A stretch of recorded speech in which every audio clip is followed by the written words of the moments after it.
السلام علیکم۔ مزید ناولز کے لیے ہمارے چینل کو سبسکرائب کر لیں۔ حنان وہ چیخ مار کر اٹھی، تنفس تیز رفتار میں تھا۔ بے بھی اٹھ کر بیٹھ گئی۔ کیا ہوا تحریم؟ وہ حنان اس سے بول نہیں ہو رہا تھا۔ بے نے اسے اپنے ساتھ لگا لیا اور اس کے سر پر اپنا ہاتھ پھیرنے لگی۔ وہ رونے کے ساتھ ساتھ ہلکا ہلکا کانپ بھی رہی تھی۔ تحریم بیٹے اب بس کرو، ایسی حالت میں زیادہ پریشانی نہیں لینی چاہیے۔ وہ اس کو اپنے سے الگ کرتے ہوئے بولی، چلو لیٹو۔ وہ لیٹ گئی اور آنکھیں بند کر چکی تھی۔ بے اس کے سر پر ہاتھ پھیرنے لگی۔ اس کا ذہن ادھر ہی اٹکا ہوا تھا۔ وہ جنونی تھا، اگر واقعی ہی اس کے جانے کے بعد اس نے کچھ کر لیا تو، اور اس کے تو آگے کچھ سوچنا نہیں چاہتی تھی۔ وہ ٹیرس پر کھڑا تھا۔ آج نیند آنے کا نام ہی نہیں لے رہی تھی۔ تحریم کی یاد ستا رہی تھی۔ آدھی رات کے وقت اس کی آنکھ اچانک کھل گئی۔ وہ اٹھ کر باہر چلا آیا۔ اس نے ایک دوسری جگہ جاب کر لی تھی۔ دوبارہ وہ بابا کے آفس بھی نہیں گیا۔ اس کی زندگی تحریم کے گرد گھومنے لگی۔ اس کو یاد کرنا، اس کی باتیں یاد کرنا اور اپنی ناانصافیوں پر خدا سے معافی مانگنا۔ دور کہیں اذان کی آواز آ رہی تھی۔ وہ نیچے وضو کرنے چل دیا اور مسجد کی طرف چل پڑا۔ اسے یاد ہے جب تحریم کومے میں تھی تب بھی وہ ہر نماز پڑھا کرتا تھا، اپنے گناہوں کی معافی مانگا کرتا تھا، اور اب بھی وہ نماز پڑھ کر بیٹھا تھا اور رو رو کر دعائیں مانگ رہا تھا۔ جب ایک بزرگ اس کے پاس آ کر اس کے کندھے پر ہاتھ رکھا، وہ منہ پر ہاتھ پھیر کر پلٹا۔ کیا ہوا بیٹا؟ روز اس وقت کیوں خدا کے سامنے روتے ہو؟ کوئی شرمندگی ہے؟ وہ سفید داڑھی والے بزرگ شاید مسجد کے امام تھے۔ بہت بڑی شرمندگی ہے مجھے، بہت بڑا ظلم ہو گیا ہے مجھ سے۔ وہ ایک عجیب سے ٹرانس کے عالم میں بولا۔ وہ بزرگ اس کو نہایت محبت سے سن رہے تھے۔ سب گناہوں کی معافی ہوتی ہے، دل چھوٹا مت کرو، لیکن بندے کے ساتھ کیے گئے ظلم کی معافی نہیں ہوتی جب تک وہ خود معاف نہ کر دیں۔ وہ مایوسی سے بولا، مل جائے گی، لیکن اس بندے سے مانگ لو، کوئی اتنا بھی پتھر نہیں ہوتا کہ معاف نہ کرے۔ انہوں نے مشورہ دیا۔ وہ عجیب سے انداز میں مسکرایا اور وہ اٹھ کھڑا ہوا۔ میرے گناہ کی معافی مل جاتی، مانگ لیتا اگر وہ زندہ ہوتی تو۔ بزرگ اس دیوانے کو دیکھتے رہ گئے جس کی آنکھوں میں درد کے سوا کچھ نہیں تھا۔ اس دن کے بعد اس کی طبیعت پر بوجھ پڑنے لگا، ہر وقت اس کی فکر۔ ڈاکٹر اسے سختی سے منع کر چکے تھے ٹینشن لینے سے، مگر اس کے حواسوں پر ایک ہی شک سوار ہو گیا تھا، جیسے بے اس کو ہر وقت اپنے ساتھ رکھتی، لیکن وہ گمسم تھی۔ بخت نے اسے موبائل لا دیا۔ بے نے بخت سے کہا، اس کی ہسبینڈ سے بات کرا دے تاکہ بچی کا دل ہلکا ہو، وہ اس کے بارے میں پریشان تھی۔ تب بخت نے پھر سے جھوٹ کا سہارا لیا اور کہا وہ کسی خفیہ مشن پر گیا ہے، بات کرنا مشکل ہے، اور پھر اسے موبائل لا کر دیا کہ جب کسی چیز کی ضرورت ہو اسے بلا جھجک بتا دے۔ موسم خزاں کا اختتام ہوا تھا جب اس نے 2 بچوں کو جنم دیا، اور جب اس نے ان 2 معصوم جانوں کو دیکھا تو اسے رونا آ گیا۔ تو کیا اس کے بچے بھی اس کی طرح ہر رشتے سے محروم رہیں گے؟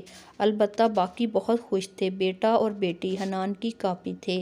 بے تو پھولے نہیں سما رہی تھی۔ یہی حال صفا اور بخت کا تھا، اور بابا صاحب کا بھی تھا۔ صفا آتے وقت ڈھیروں کھلونے لے آئی تھی۔ ایک وہی تھی جس پر نہ خوشی کا اثر تھا نہ ہی غم کا۔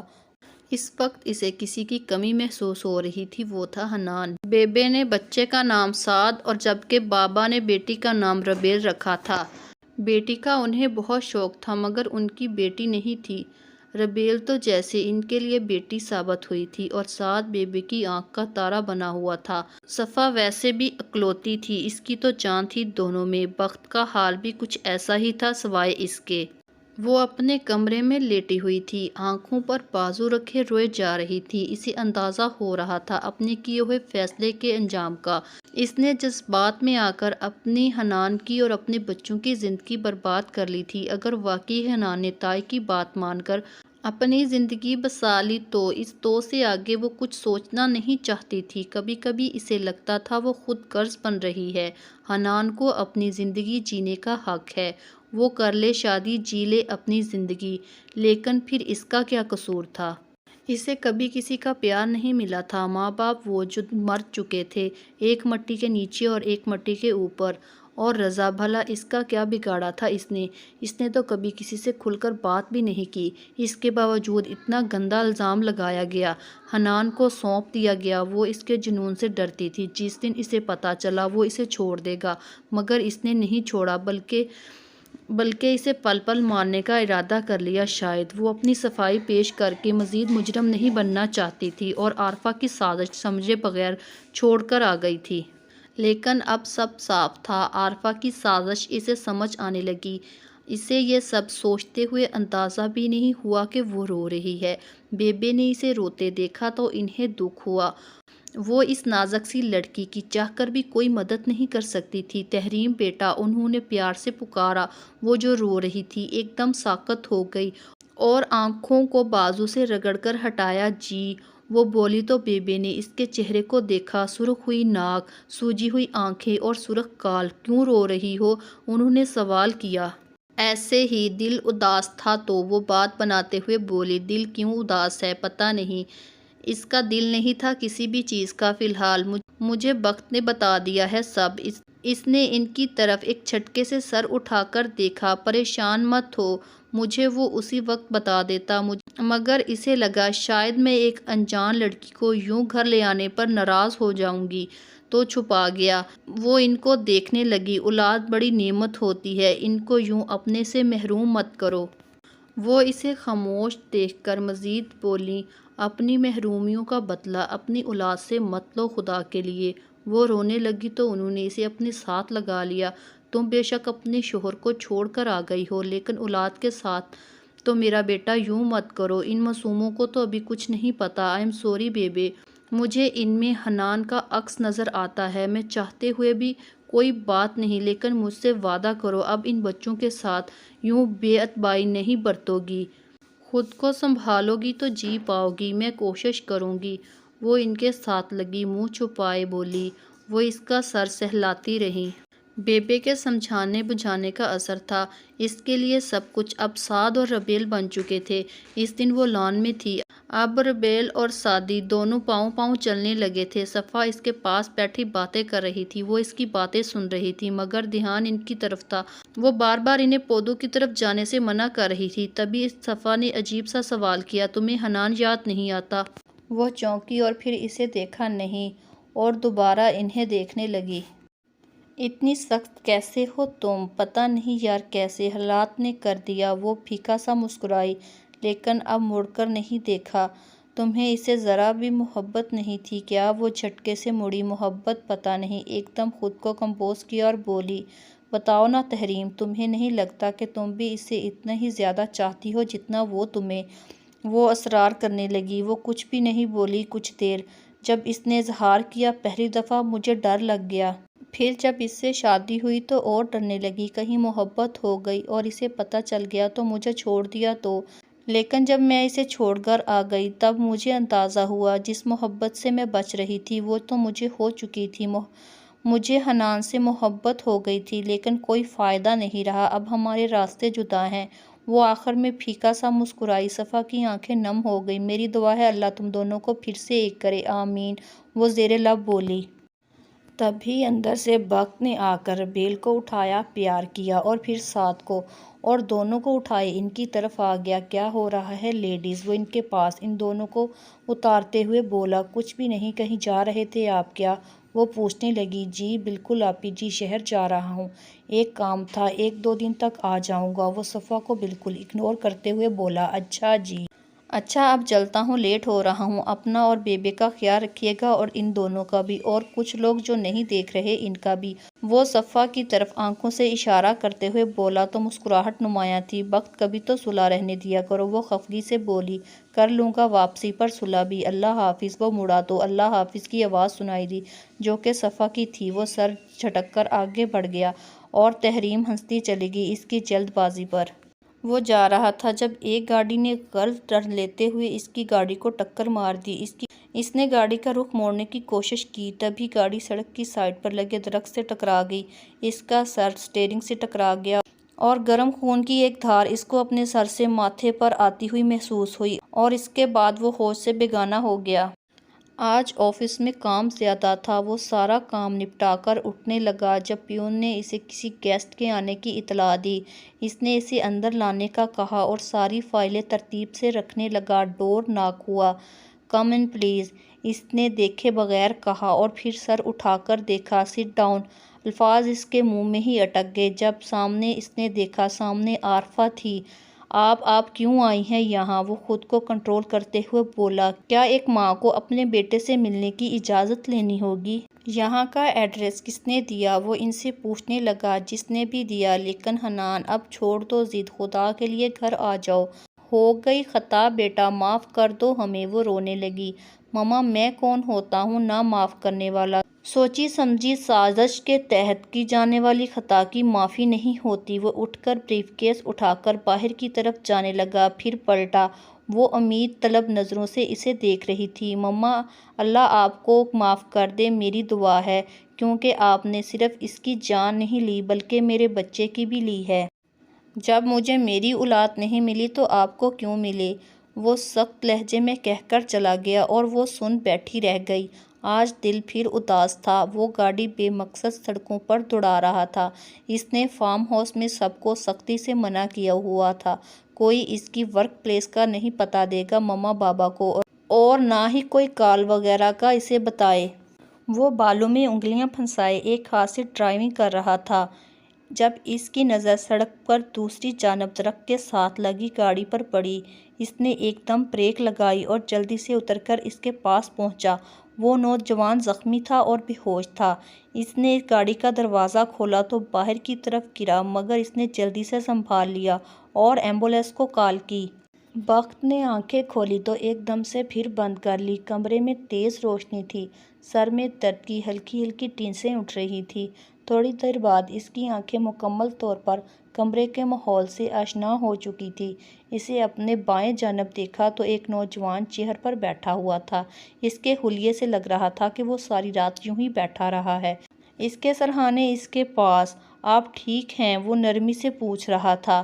اس نے اس بات میں سر ہلایا۔ "میں ڈاکٹر کو بلاتا ہوں۔ " وہ باہر چلا گیا۔ اس نے ذرا کی ذرا اپنا سر اٹھا کر دیکھا تو پاؤں پٹی میں مکین تھا اور بازو بھی۔ اس نے دوبارہ سر سرہانے پر رکھ دیا۔ ڈاکٹر نے اسے چیک اپ کیا اور اجازت دے دی کیونکہ اب خطرے کی کوئی بات نہیں تھی۔ وہ ڈاکٹر کے جانے کے بعد اس کے پاس آیا۔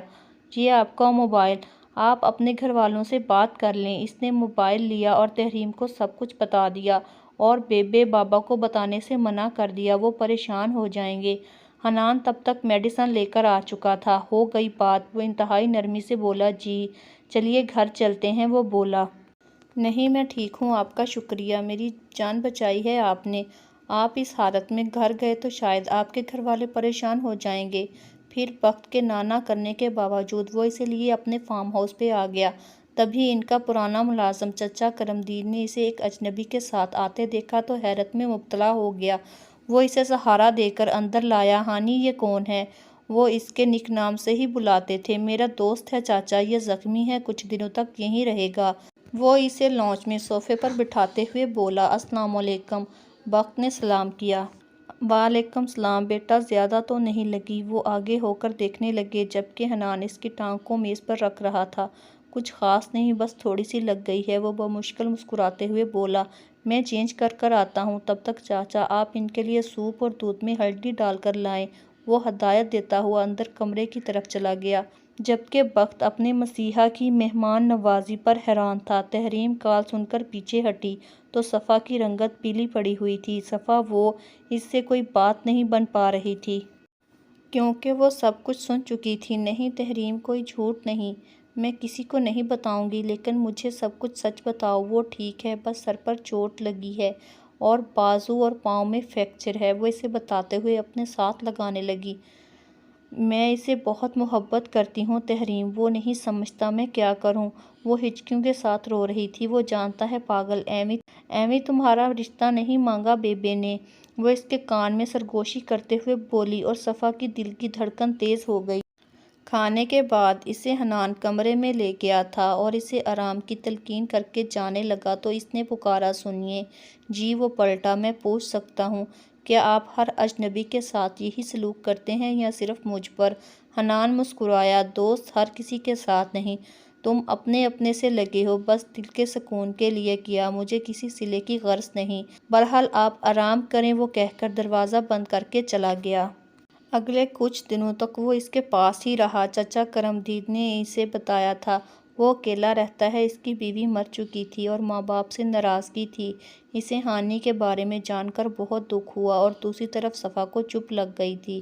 جس دن وہ حنان کے ساتھ گھر پہنچا وہ سب سے پہلے اس کے جانب آئی اور جو بے تابی اس کے انداز میں تھی اس نے اسے بے چین کر دیا۔ حنان اسے چھوڑ کر پلٹا تو اس کو بیبے اور بابا صاحب نے ڈھیروں دعائیں دی۔ وہ واپسی پر لان میں کھیلتے بچوں کو دیکھ کر رکا اور ملازمہ کے ساتھ تھے۔ یہ بچے وقت کے ہیں کیا؟ وہ بابا صاحب سے پوچھنے لگا۔ نہیں، میری بیٹی کے ہیں، وہ سر جھٹک کر آگے چل دیا۔ وہ لیٹا ہوا تھا بیبے اس کی زندہ سلامت گھر آنے پر صدقے دے رہی تھی اور بابا صاحب نے سارے گاؤں میں لنگر بٹوایا۔ ایک دم سے دروازے پر سایہ جھانکتا ہوا نظر آیا۔ صفا اندر آؤ، وہ بے اختیار بولا۔ تھوڑی دیر بعد وہ آ کر اس کے پاس بیٹھ گئی۔ اس نے غور سے دیکھا، وہ بالکل کمزور ہو گئی تھی۔ کیسی ہو؟ ٹھیک، اور تمہارے سامنے ہی ہوں، اتنی بد دعائیں کیوں دیتی ہو؟ اس نے جھٹکے سے سر اٹھایا۔ میں نے ایسا کچھ نہیں کیا، وہ ناراض ہو کر جھنانے لگی جب اس نے اس کا ہاتھ پکڑ کر کھینچا۔ اچھا سوری، ہاں سوری، میری کوئی فکر نہیں تمہیں جو اتنا پریشان تھی اور ایک دم سے احساس ہوا وہ کیا کہہ گئی ہے۔ اور کیا؟ وہ شرارتی لہجے میں بولا۔ کچھ نہیں، وہ ہاتھ چھڑا کر باہر کی جانب بھاگ گئی۔ بخت اس کے آگے پیچھے پھر رہا تھا۔ وہ لفٹ نہیں کروا رہی تھی، اس وقت بھی وہ روم میں بستر ٹھیک کر رہی تھی جب وہ سعدی کے ساتھ باتیں کر رہا تھا۔ رابی بابا کے پاس تھی۔ اب اتنے نخرے کیوں کر رہے ہیں لوگ؟ کون لوگ؟ وہ مزید خود کو مصروف ظاہر کرنے لگی۔ صفا جا چکی تھی اسی دن۔ اچھا سنیں تو، وہ اسے بیڈ پر بٹھاتے ہوئے بولا، آپ نہیں چاہتی آپ کے بھائی کی شادی ہو؟ بھائی کوئی لڑکی پسند کرے تب نہ، وہ انجان بنی، دیکھ لی ہے نا؟ اب تھوڑا جھجک کر بولا، کون بھلا؟ وہ معصومیت سے بولی۔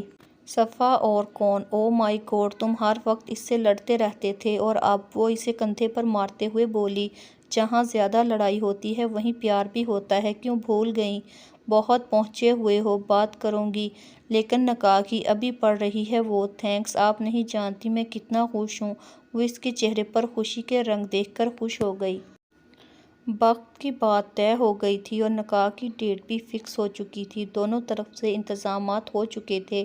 بخت تحریم کا مشکور تھا، اس نے حنان کو خاص طور پر انوائٹ کیا تھا۔ وہ اس کے اصرار پر آیا اور اس سے مل کر نیچے بیٹھ گیا۔ جب نکاح کے بعد دلہن کو لے کے آنے والی لڑکی پر نگاہ پڑی، نیوی بلو فراق اور اس کے نیچے چوڑی دار پاجامہ، سر پر دوپٹہ حجاب کی طرح لپیٹا ہوا، ہنستی ہوئی بخت کے پاس آ کر کھڑی ہوئی۔ تحریم، وہ شاکڈ ہوا، ابھی اسی شاک سے باہر نہیں نکلا تھا۔ ایک ملازمہ نے اسے پکارا، تحریم بی بی بات سنیں۔